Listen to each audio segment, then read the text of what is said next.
Manning, better known as the director of the Artists Co-op in Cape Dorset, was moved by what he experienced on the island. This is actually my first time here, and it's just a gorgeous, outstanding place with all these villages here, and with a lot of looks like from looking at it is a very successful camp. There's almost a spiritual quality here. Oh, I felt it. I felt it from the hill coming down, and you know, it's you can almost feel it to your bones. You're really not doing your job. Located 2,000 kilometers north of Montreal, Avuyavik is the northernmost village in Quebec.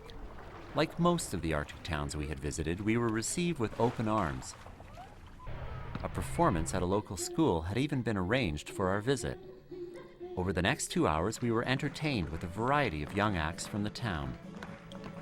As the show progressed, I decided to take a break and ride with the local police to learn more about some of the challenges that confront communities like Avuyavik. In Avuyavik, there's not enough houses for the people as it is. There's about up to 4 or 5 families living in one house in Avuyavik, and then there's some people that it's only one family per house, just maybe 2 adults share a house. What about drugs and things like that? Drugs are a big problem up north, just like they are everywhere else. But an even bigger problem is the issue of suicide, especially among young people. Constable Jake Chalmers has experienced it in his own family. I think it's one of the highest rates for suicide in the north, in Canada right now. Yeah, in the world, actually. Yeah, I mean, like, I have relatives close to me who have, you know, You have? like, I've experienced it at a young age. I was in high school, and I've experienced close family members. But like so many Arctic towns, the bucolic way of life often masks more deeply rooted problems. She was the last to perform at the Avuyavik Community Center that day. It was a special moment for stepfather Jimmy Manning, who was part of the visiting group. At 15 years of age, her unique talent for throat singing had even captured the attention of filmmaker John Huston, who was anxious to showcase her talents in his next project.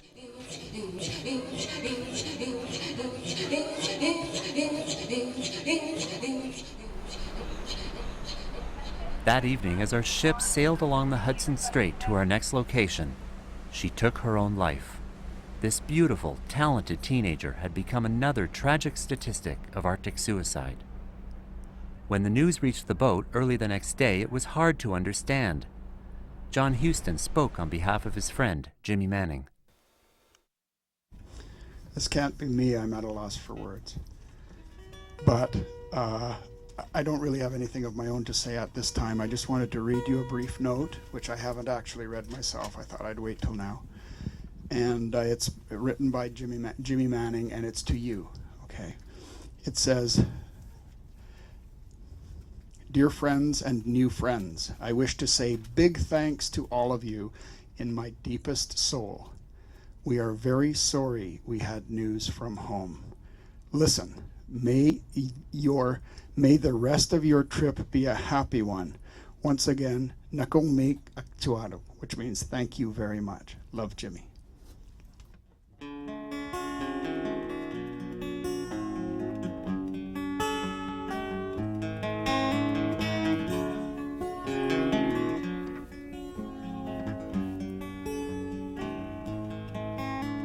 In the 25th hour of the day, I made my peace.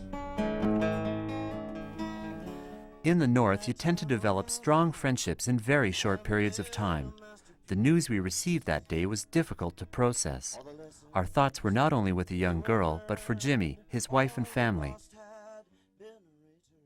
It became clear to all the Arctic is not the simple place we tend to see it as. Instead, it is a complex environment that is in the midst of a difficult transition. 25th hour of the day, all was done. No stone was left unturned. Kaninganak Putagu moved to Cape Dorset in 1957 and is one of 4 original printmakers from the region. Like others from the community, he's concerned about the welfare of Inuit youth.